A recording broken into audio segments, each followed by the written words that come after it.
The night sky is beautiful, but for most of the 20th century, it was frustratingly vague. We knew the universe was expanding, thanks to Edwin Hubble's work, but we didn't know how fast, and that meant we couldn't say with confidence how old the universe was or how big it really is. On the ground, even our best telescopes were looking through a layer of moving air. The atmosphere blurs starlight, blocks much of the ultraviolet, and makes very fine measurements almost impossible. If you're trying to measure subtle changes in the brightness of stars in distant galaxies, or pin down the distances that anchor the entire cosmic distance ladder, that blur is a serious problem. Hubble was built to get above that problem.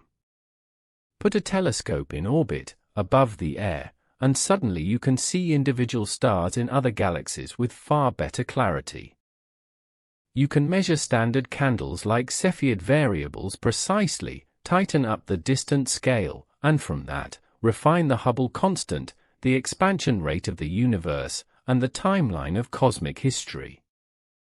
That's the problem Hubble was designed to solve, not just to take pretty pictures, but to turn a rough, uncertain understanding of the size and age of the universe into something quantitative and reliable.